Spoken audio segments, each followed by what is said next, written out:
So today we're doing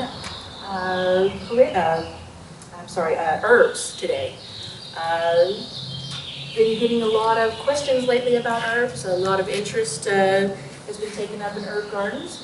So we're going to try to answer some of the most common questions and talk about some herbs that are commonly used and maybe a few that you haven't considered before.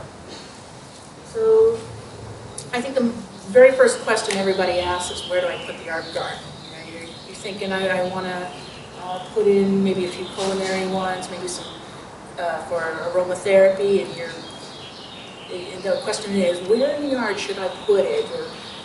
So actually with herbs, they are so versatile, which is what I just love about them. They are so versatile. As you can see, they're actually very ornamental. And so one thing that I really love to do is see them used more as ornamentals. So rather than having them all in one place or trying to find a place to put a bed, which sometimes it's hard to make room for, you might try actually just putting them right in with the regular garden. So many of these, they bloom, they have color, they have interesting leaves. So you can see they can really be versatile in the ornamental garden. Some of them, many of them actually, are ground covers. There are creeping rosemaries, oregano, thyme. Thyme is one that we actually sell a lot of for a turf replacement. It's something that can take light traffic, very short growing specimens. Most of the times are very short. So just with regular watering and occasional fertilizing, they're actually very easy to take care of. Oregano and parsley. Where's my parsley? The oregano and parsley are extremely sturdy. You know, they love the sun. They don't have huge water requirements. They almost turn into weeds once you get these started. They really are. They get in and they just stick around. They're so easy. The parsley almost never goes away. It's almost evergreen. It has to get pretty cold for this to even die back. The oregano too. And it makes a nice thick mat across the ground. Wonderful for ground covers. Creeping rosemary, I think I forgot to bring one up. This one's an upright rosemary. I love the smell of rosemary. I gotta give a smack every time I walk by just so I can smell it. This one's an upright rosemary. They actually make a very nice looking shrub. Kind of a desert plant, really. A low water user, evergreen, so it always looks nice. And it blooms in the spring and the fall. It is covered in little blue flowers. Spectacular, really. And so this makes it a really good upright shrub. So if you're needing some kind of a blooming evergreen shrub in the yard, go straight for the rosemary. The creeping rosemary is excellent for eroding slopes. You know, it'll stabilize very well. It's a nice, deep-rooted, fast-growing evergreen ground cover. Excellent for that. So, you know, as some of these others, you can see they're flowering. So you can put them into the flower garden. So if you're having trouble finding a place for your herbs, you know, just put them right into the yard, into the landscaping. They're wonderful for this. Some of these will actually get fairly tall. You'll notice I've got some St. John's wort up here. That one, you know, they can get a few feet tall. Beautiful little yellow flowers. These are so pretty. When you get a nice close look at them, you should come up and take a look. They're really very pretty. Roses tend to get overlooked these days as an herb. Actually, these are really good for you and have many, many uses. Really, I would like to make them part of my regular diet. They're so good. Yes? Can you eat the petals? Yes, you can. Some people like to put them in their salads. They're kind of pretty, give it a little burst of color, and they've got a nice flavor. And the hips, too. The hips are actually rich in vitamins. Rose hips are actually much richer in vitamin C than oranges. So a rose hip a day would actually keep the doctor away. If you're having a cold or a flu, take some rose hips to help it pass along faster. Roses actually have a lot of medicinal uses. I've heard of them being used for just about everything. They even make eye wash out of the petals and all kinds of things. Some herbs, they don't get used as much for medicinal uses as they used to, but the rose hips are still a staple for anyone who uses herbs in their diet or medicine. Yes? So how do you fix it? I mean, you can't just go eat it? Yeah, the rose hips actually, they're a little bit tart, kind of cranberry-like in flavor. And so, just think, how would I use cranberries or craisins? And, kind of experiment with it until you find something you like. Try it in salads. So you cut them up and just... Yeah, just cut them up, or kind of take off the bracts, kind of clean them up a little bit, and they're ready to use. And they're actually extremely nutritious, and they have a good flavor. Many people love the flavor of the rose hips, and then the petals are kind of sweet. Some people make wine from the rose hips, and other beverages. You can put them in tea or infusions. They're versatile enough that you can really have fun with them. Let's see, I've got 2 different roses up here. I just grabbed a couple of roses that looked very pretty. There's so many out there, and they're all good for the purpose. Sometimes you might want to check when you're buying the rose, if you're planning to use it for that purpose. You might want to ask what pesticides have been used on it, but that's about it. Yes? So you say all types of roses are edible? Yeah. Or some? I don't know of any that are inedible. I mean, there might be one out there that I don't know of, but as far as I know, they're all edible and useful. They might have varying degrees of, like I said, they're rich in vitamins. Some might be even richer than others, but they're all pretty good. Dog roses, the old roses, they're just famous. Those old wild roses are just famous for having been used for centuries for food and medicine. And they're pretty safe to use. Yes? Inside the rose hip where it's quite hard, you go ahead and chew that up, and you just use this to cover it. I would say if it's too hard to chew, and everybody might have a different opinion on it, but generally just kind of chop it up, take out whatever seems too tough, because there is a little core in there that's kind of fibery.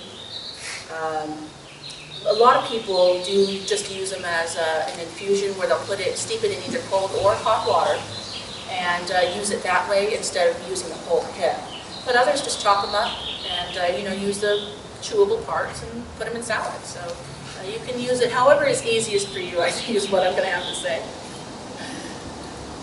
Yes? Can I just back you up? Sure. You talked about the 2 kinds. The one that's red, that's a stabilizer. Yes. Does it flower as well? It does. She was asking, So- I keep forgetting to repeat the questions. I'm sorry, because I know you can't be heard on the video camera. We're starting to film these now. So the rosemaries, yes, both the creeping ground cover and the upright shrub, they both flower, just covered in blue flowers. They really are very pretty. How early in the spring? Let me think, when did they start flowering? Like March? I'm thinking it was about March, maybe even April. Yeah, this year we had such a mild winter, everything started early, yes. And then again in the fall? Again in the fall, yeah. So when it starts cooling down, you'll see the flowers again. There's some climates where I understand that the flowering goes on almost nonstop, depending on the climate, but yeah, not here. It gets a little hot and dry in the summer, and a lot of times flowers do tend to take a break during the month of June. So definitely, you might want to put them all in a bed together. Some people do, they like to cluster the herbs together according to their use, so that you might have a bed of herbs or a pot of herbs that all have to do with one thing. So you might put, your oregano together along with your thyme, and you put in some of the parsley and the other Italian herbs, and now you're ready for your Italian sauces. Or you might take your, let's see, you might take, where'd it go? Okay, but you might take like your marjoram and your onions and your tomatoes and peppers and cilantro and put them all together, and now you're ready for your salsa or other Mexican dishes. So that way you can just, pop out the front door, have them close. If it's something that you're going to be using very regularly, I would say have it close to the door so that you can just pop out the door, clip, clip, clip, grab everything you need and take them in to cook with. If you're using them for cooking or daily medicinal use, I would do it that way. But otherwise, they're great to incorporate into the landscape. Many of them are actually sun-loving, which is another great thing about them. Some of them do need to be in the shade. English ivy, in most cases, especially the variegated types, do best in the shade. I have seen them in some pretty sunny spots when they're old, and especially the old-fashioned green variety. This is a wild violet. Has some different uses. The flowers are edible. They're actually kind of either sweet or tangy, depending on the variety. This one's the wild variety. But even the violas that you buy in the spring and the fall, for bedding plants, are actually edible, and they tend to have a lemony taste to them. This makes the common violet makes a good ground cover. It is perennial, but keep it in the shade because it would just kind of cook up in the hot, dry sun here in Arizona. Let's see.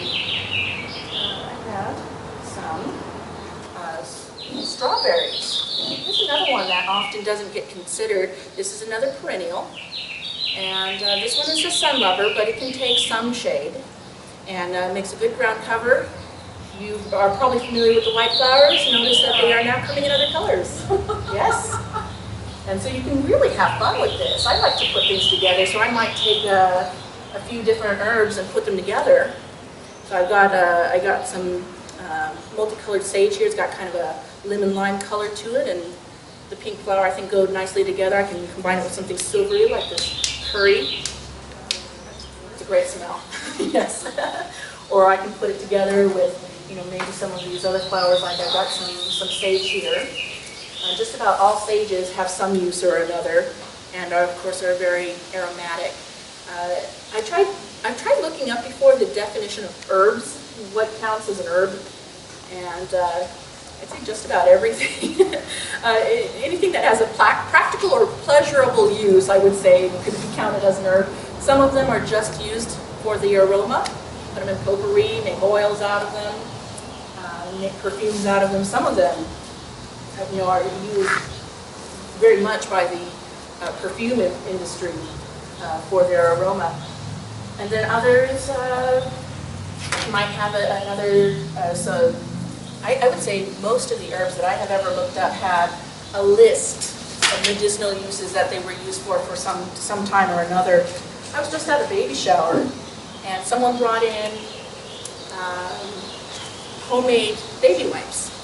And she took paper towels and infused them with lavender oil. And it was that simple. And I know there are a lot of other herbs that could be used for the same purpose.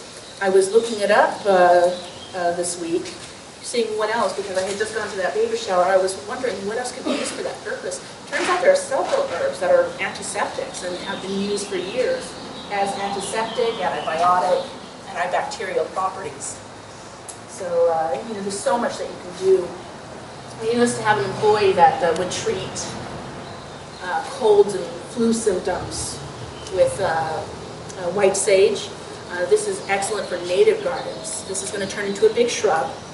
And this and some tea with a little lemon is actually very good for cold and flu. Of course, the rose hips can be added for the same purpose. So there's so many things. Of course, most of the time when we think herbs, we're thinking cooking. And again, there's so much that tends to get overlooked. This strawberry plant I was mentioning earlier actually has very nutritious leaves, and they can be used in a number of dishes as well. So it's not just for the fruit anymore. Let's see. I've actually got a couple different kinds of strawberries. It seems like there's no end to the variety of strawberries that are out here. Take a look at the difference between these. This is San Andreas. Isn't that huge? And it makes a huge berry too. So when you're needing a taller plant, this is something that will also work. they more for full sun or shade? They do like sun. I find that they can be a little prone to mildew if they're not getting enough sun. And then another thing that should be considered is the companion planting. Companion planting used to be very common in both farms and home gardens. And it kind of got overlooked and forgotten for a while, and it's starting to make a huge comeback. And I definitely do recommend companion planting. Companion planting is where you take two plants that can help each other in some way and put them together for some benefit or protection. So for example, I might take, let's say, these roses. Our roses are kind of known for getting aphids on them. So I might plant some things around them, things like onions and mint. Where's my mint? Onions, mint, a variety of other things. Oh, nasturtiums are good. And these herbs have a tendency, herbs in general typically are very aromatic, right? Bugs and animals don't love the aroma of these herbs. They really don't. There are a few, exceptions, and there's going to be exceptions for each plant. But onions in particular, that includes chives and also garlics and garlic chives. Any of the allium family, they have a smell that tends to repel many types of insects as well as animals. So things like rabbits in the garden, deer coming in, anything that's surrounded by these herbs, especially the low-growing plants, tend to be safer from those garden pests. And there are a lot of companion guides out there that will tell you what to plant with what, and each plant is best at repelling a certain insect or animal. Mint probably gets mentioned the most. This one, there's many different types. I've got Moroccan's mint here, and I've got some peppermint in my hand. I think I've got some apple mint down here. They actually come in many varieties. There's citrus mint and orange mint and chocolate mint even. They all have a flavor unique to them that's excellent in teas. Many people come in and buy these just for the teas because they make wonderful tea. But they're also wonderful for planting in among your vegetables especially, because they will help repel many insects and animals. Mints probably are the champions of that purpose. Yes? I actually was going to mention that next. Mint is another one that is great for ground cover because it spreads almost like wildfire. You can keep it under control by divisions, but if it's getting hard to keep up with, what you might want to do is go with an alternative. Not quite as strong, but actually pretty strong on its own. Here we are. This one's hyssop. Hyssop has kind of a minty smell, and it has uses of its own as well. But the hyssop isn't quite as aggressive as the mint. And as you can see, it's all budded up. It's about to have purple blossoms all over it. It's going to look really pretty in just a day or two. And so this is one that is both ornamental and useful in the vegetable garden, or ornamental garden, without being quite as aggressive as that mint. What was that? What was the name? Hyssop. There are different types. This one's called the true hyssop, and then there's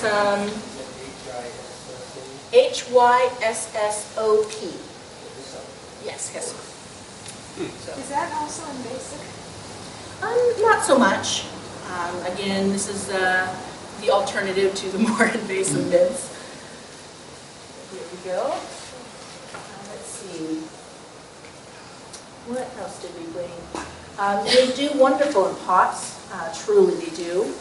I like to, again, combine the different types of looks and flowers to get some ornamentals, but at the same time keep it practical. I don't have a lot of space at home, to be honest. So I love to be able to have things in my garden that are both practical and beautiful. And so, you know, I might take a few things. Let's see, what have I got here?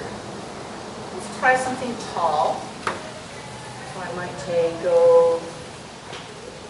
let's take this, you know, St. John's wort. It's actually not used so much in home remedies anymore, but it's very much used commercially. Put it in antidepressants and all kinds of other things. You can go into just about any pharmacy, you'll find St. John's wort on the shelf. It's one of those things, if you are going to use it, do some research so that you make sure you use the correct amount and use it properly. Let's see, so I can take some St. John's wort and some thyme and sage. They're a little bit shorter and they add a little color. So maybe I'll put in, I'm going to take the strawberry here.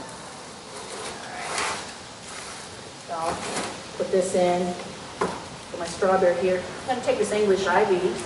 This is one that used to be used quite a bit for respiratory ailments. You can make cough drops and cough syrup out of it.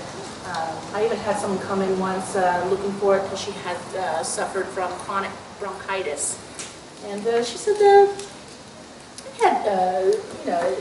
it wasn't the strongest thing she'd ever taken, but it was fun to try. But that's something you can play with. So, you know, we can bring in some other colors in here as well. And make a little pot of things that you think you're going to be using.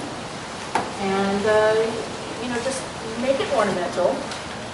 They do great in pots. You can bring them inside in pots too. The nice thing about herbs is that you can keep them in a real small pot, especially the runner types. They don't need to be in this huge thing, but in a smaller pot they do tend to need more water, which is why I brought something up. Where'd it go? I lost it now. Yes, that's what I'm looking for. I kind of like to use these in real small pots that tend to dry up too fast. Many of us have either small pots outside or indoors in a very warm kitchen window. This is Aqua Boost crystals. It's actually a type of little gel that you mix into the soil, and they swell up with water and then slowly release it to the root system over time. And this can cut your water use in half. This stuff really does work very well. And these, this is the Waters brand, and we've actually infused it with mycorrhiza. Mycorrhiza are little, you can't really see them, but they're little angel hair type fungi that attach to the roots and assist the roots in taking up water and nutrients. So the plant can drink and feed more readily and more efficiently. So, let's see. So Ellen, Yes. you don't leave these in the pots necessarily, do you? Plant them In the directly- pots that they came in, you mean? Yes. Depends on how long you plan on keeping them. If you're just going to do a little annual garden, you know, you might only keep them for a short time, a matter of months. If they're not too root bound, you could keep them in. Some of these, though, they are pretty root bound. I had one. Where was it? It was almost tipping over because the roots were coming out of the drainage holes. In that case, I would, you know, up-pot them. But even so, even a 6-inch pot is a fairly small pot, especially outside. That's going to dry up very quickly. So if you are using small pots, it would not hurt to have a little assistance. And I would suggest having saucers under small pots because they dry up so much that you'll have trouble getting water back into the soil. So definitely, I always recommend pots have saucers under them and allow them to drink from the saucer as well as from above. So some of these aren't too root bound. They could be in this pot for a while as long as you just remember to water very regularly. It might have to be every day, especially if they're outside. But if you can go bigger, that would be better, and there'll be a lot less work for you. But I mean, you can just put them right into the ground. In the top. Absolutely. And many of these herbs, they are perennial. You know, she was asking, can you put them right into the ground? Absolutely. So many of these are perennial anyway, so you'll plant them once and be done with it. The sage, for example, will actually get a couple feet tall unless you keep it trimmed down or use it regularly. Right. And in fact, it looks its best when it gets trimmed from time to time. Keeps it from getting quite as leggy. The oregano, the marjoram, thyme, parsley, let's bring up here the mint, the sages. I've got a couple different sages here. These are all perennial. These are both sage. They're both excellent for cooking, but you can see they have a different look. There's actually 3 or 4 that we carried, at least 4 that we carried, and they're different colors, so you can use them in different ornamental settings, but they're all excellent for cooking. Yes? I have a couple of questions. One is, how do you put them, or when you want to take some, a sample tip for your cooking, where do you take it from? The question was, where do you trim them when you need to take a sample for cooking? It kind of depends. In the case of, say, the sages, you'll probably either take off a leaf or a few, or maybe even take the top off the stem. This one's not very tall yet. Let's see if I can get one that you can see. I can even take off the whole top of the stem right here and take that off, and it will branch out and regrow. So what I would do is take the tallest ones off and kind of maintain a nice looking shape to them. In the case of the mints and oreganos and thymes, these creeping types, you can take off all or most of the stem, and it'll just keep growing back more stems all the time. Like I said, these are fast growers, the mint, oregano, and thyme, very fast, and they adapt well to our environment here. I have a hard time with cilantro. I always kill it every year. I don't know what and it's in a pot, not in the ground, and I don't know what I'm doing wrong. And also, when I want a sample, or the blue, when they bloom, I just don't know. Okay. She was asking about cilantro, having trouble with cilantro. Cilantro, I should say 2 things about cilantro. One, it is an annual, and also it's kind of a cool season herb. It is going to bolt when it starts getting too hot, so it may not be anything that you did. It's just that it was time for it to go. So you put it in the spring, you enjoy it. Summer comes, it bolts and turns leggy and then kind of dies from there. And then in the fall, you can plant it again.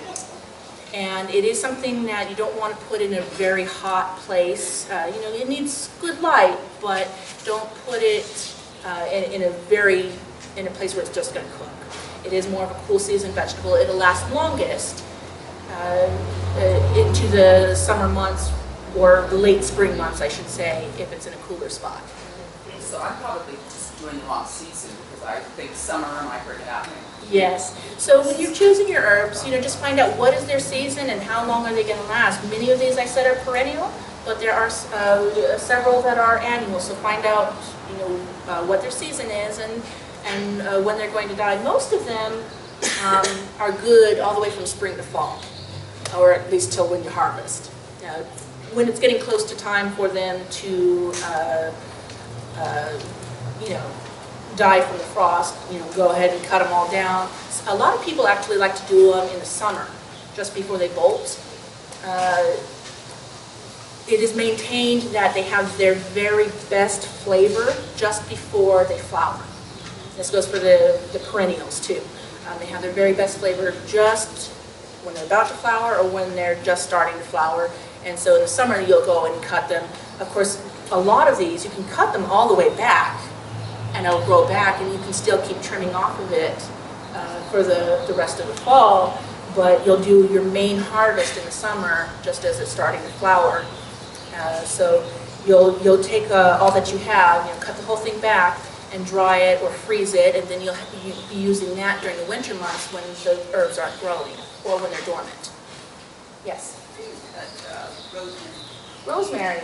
Rosemary again, what I like to do with rosemary, I have rosemary at home, and because this is an evergreen and perennial, it's something that tends to get incorporated into the landscape, especially since rosemaries tend to get huge.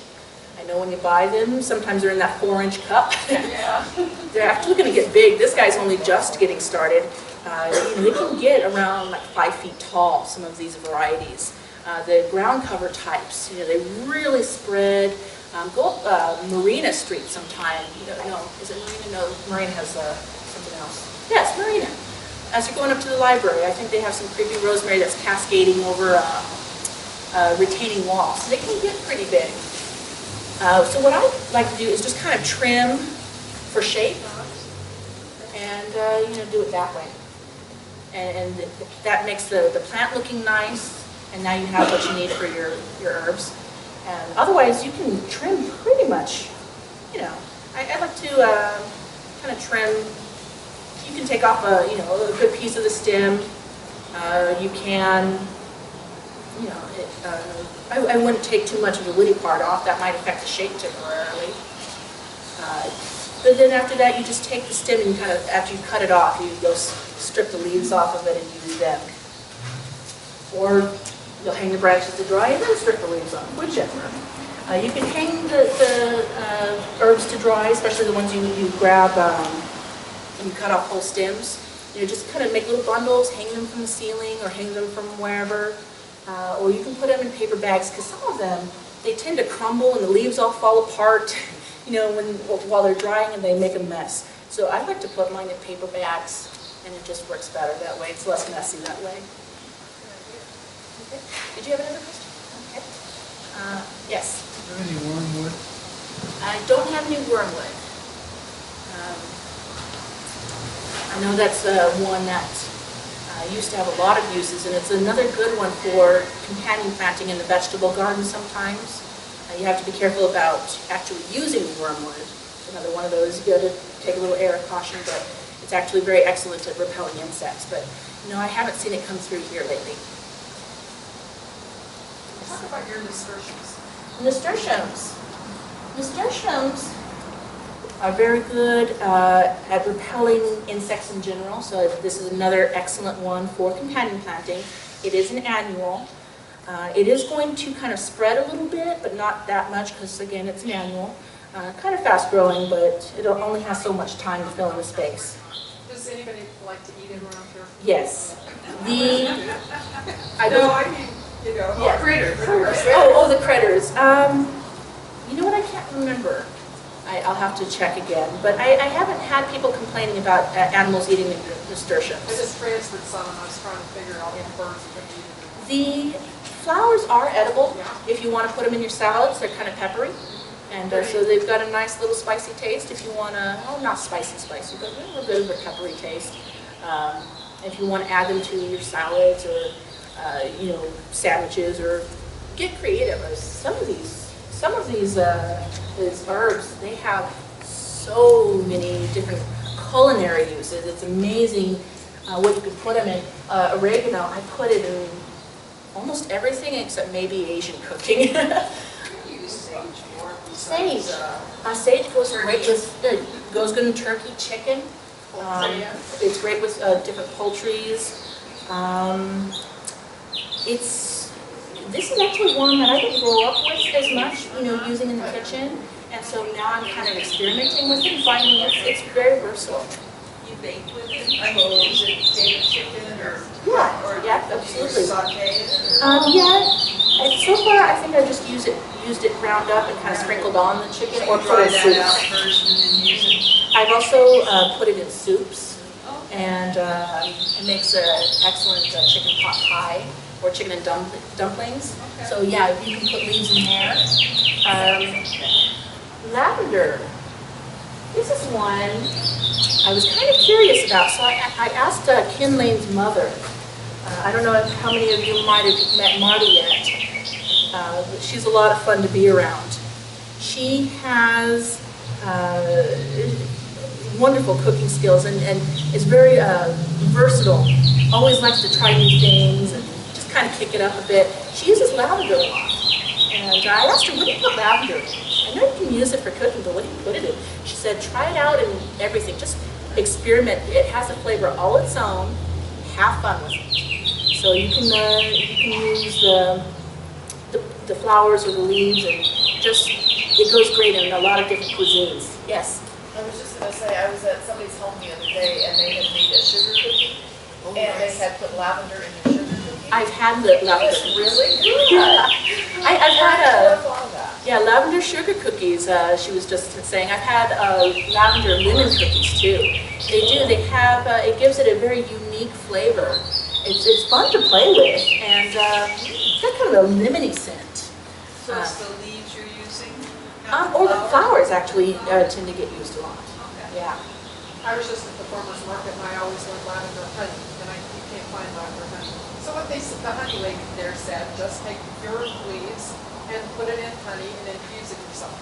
She was just saying infuse your honey. We've all heard of infusing oils with herbs. You can do the same thing with your honey, and you're right, lavender is a good one for that. I'm trying to remember, there was another one that's really good for infusing honey with, and I can't remember what it is. But yeah, you can, another one, herb-infused salts or sugars. I've seen, yeah, you can use all kinds of things where you just mix the herbs in with the salt or the sugar and infuse them with it. And it renders them a real nice flavor, and then you can just kind of put it on whatever you're eating. And again, have fun with it. And this is stuff that's so easy to do at home, and you can try it in so many different things. Okay. Rue. So, rue is one of those things you walk into any herb section of the garden center, and you're always going to find rue. And then you wonder, okay, what is it for? And it's one of those things that I think we include it with the herbs because it's kind of a tradition. It used to get used a lot, and really it doesn't get used so much anymore. It's almost more of a tradition than an actual practical use. Is that perennial also? I think so. She asked if it's a perennial, and I can't remember for sure. Well, what did they use to flour? It used to have a few different medicinal uses. It wasn't really used for eating or cooking. It had some medicinal uses, and I have to be honest, it was also used to make poison, which is another. In the right amounts, it's very toxic. So this is one of those things where, again, it's kind of fallen more into adding it to the herb garden out of tradition more than anything else. Yes? I think it's a companion plant because it does repel cats if you have a problem with cats. Really? Like feral cats. See, that one I haven't heard yet. I think I I used it when we were in Chandler. Yeah. For feral? Feral cats, yes. Now I want to try it. Feral cats up here. She said that it's actually effective at repelling feral cats, which, if you've ever tried to grow a garden around feral cats, you know they're a problem. They love to dig up the roots and, just kind of make a general mess of things. So Would it work for skunks? I think there's one way to find out. Yes. So yeah, rue, like I said, it's not used very often. Some people are allergic to it and they break out in a real bad rash, but most of us can handle it okay. But it is one of those things you want to, I wouldn't really go and put it in your food. Yes. You know what? I'm not sure, so I'm going to look at the tag. She asked how large does it get. Looks like 2 to 3 feet high. Yeah. So it can get to be a good size. Again, I know that there was a time when people had whole beds of this stuff, but I just haven't really found a lot of practical uses for us for rue. It's a pretty plant. I don't know how well you can see it in the back, but if you look at the leaves, they're actually kind of neat looking. So you might want to take a look at it just for ornamental use. All right, what haven't I covered up here yet? She said, you're right, it does look like oleander. This is bay laurel. This is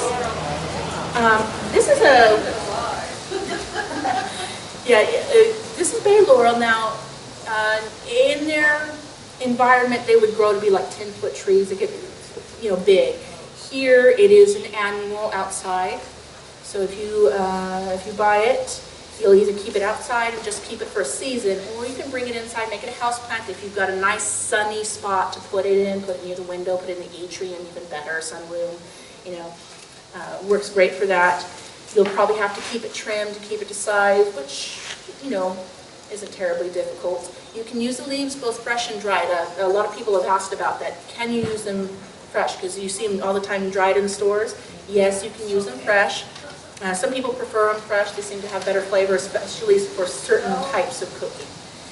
They also have some other uses too. You can actually use these around the house for repelling insects. So not just in the vegetable garden, but actually using them around the house. Some of us can remember when our grandmothers would take a leaf and put it in her flour. Every time you opened her flour, there was a bay leaf in it. What's that? It was to keep out things like weevils and, you know, icky stuff you didn't want.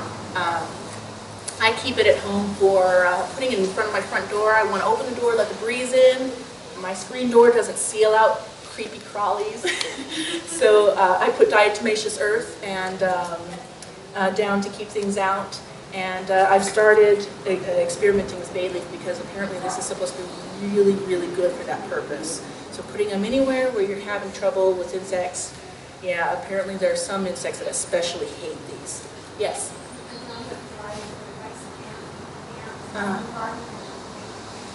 Good, we have an actual experience. She said that she crumbled some of these up and put them around where she had an ant problem, and the ants disappeared. So there you have it. So it doesn't kill them, but it repels them. Were they fresh or dry? Yeah. So this, and of course, this is essential in cooking. I mean, I don't know what I do without it. I don't think so. I think this one does keep its leaves, but again, this is one of those. Yes, yes. I had to double check. It's evergreen. I wanted to make sure I was remembering correctly. So yes, this is evergreen. It doesn't have a dormant period. Again, if you're going to keep it year-round, you'll have to bring it in for the winter. What zone or temperature does it say? The coldest? It actually goes down to about 20 degrees. It can drop a little bit lower for a short period of time. Patio, do you think you can put it against the wall and it will survive? Or sheltered? Where it's sheltered? Possibly. I have seen plants of that type make it through the winter in a sheltered area, like a closed porch, you know, things like that. So absolutely, you could try it. This is a 1 gallon size. We do have a smaller size if you want to try it with something smaller in case you do lose it. And then if you do have to bring it indoors, you probably won't have to bring it in for very long, just a couple of months. You know, maybe a few months. I would be careful about taking it from the inside where it's nice and toasty and warm to all of a sudden putting it outside where it's still very cold, even if it's only 20 degrees within its tolerance. That sudden change in temperature could be a bit of a shock.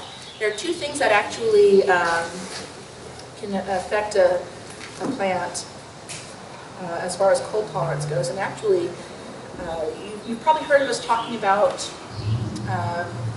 taking plants that are inside and then putting them outdoors, and you know, always kind of put them out, put them in the carport or up against the house or on the porch for a few days or even a couple of weeks to let them acclimate, and then take them all the way out into the yard where it's colder.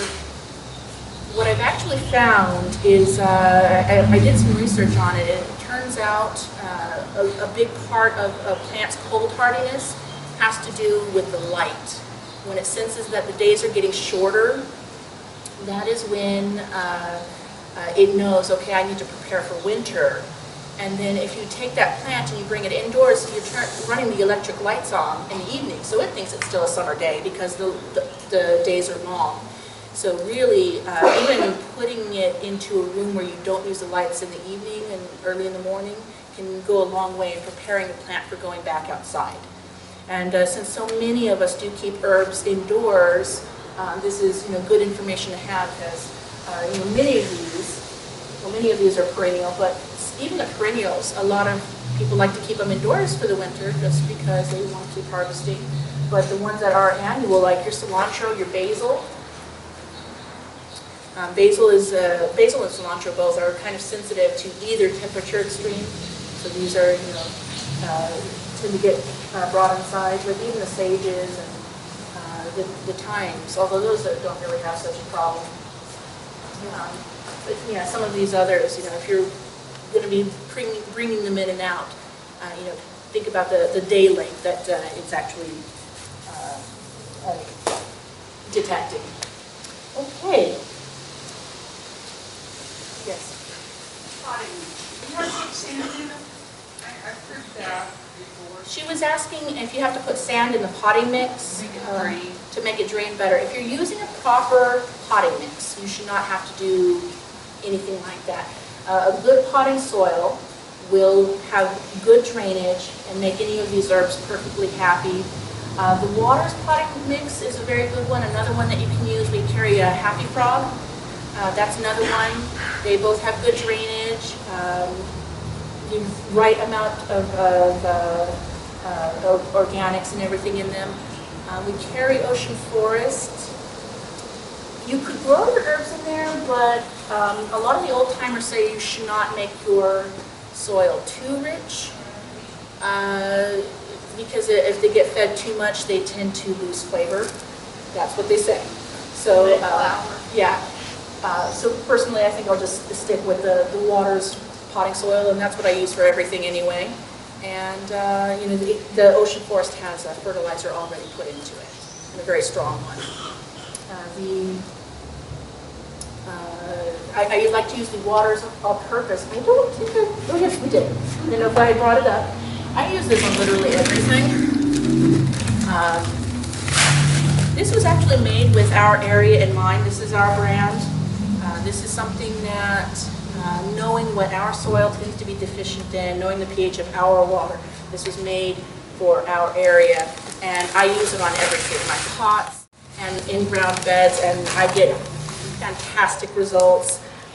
And I don't, because it's a slow dissolving type, I don't think it's going to be too strong for your herbs. I use it at home for mine, and they do great. How often do you use that fertilizer? This one was developed to be used every season, so 4 times a year. Apparently I left my baby one. All right. From time to time, you're not going to have a whole lot of problems with insects, with most of the herbs, especially the aromatic ones, but every now and then you'll have one insect that is, you know, able to get through the system, or of course things like the roses, you know, might have an issue. So in that case, I did bring up a couple of insecticides. These are organic, both of them. This one is, we call this Home Harvest. It's actually made from neem oil. And this is the oil of the neem tree, and has natural properties in repelling and killing insects. And it's very safe to use. You can actually spray this on the day of harvest. Most insecticides, which can be used for vegetables and herbs, will tell you don't use this, or wait so many hours, or wait so many days before eating after you use it. This one doesn't have that issue. You can use it the same day of harvest. This one is actually a pretty safe one too. This is Captain Jack's. This is a spinosyd product.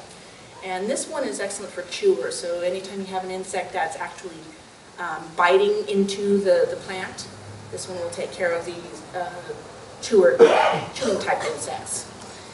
All right. So how are we doing? Okay? Yes? Can you tell me the name of the 2 tallest plants, please? This one? This is hyssop. Oh, okay. Yes, and this one over here is a type of St. John's wort. I've got 2 kinds up here. Oh, okay, thank you. All right.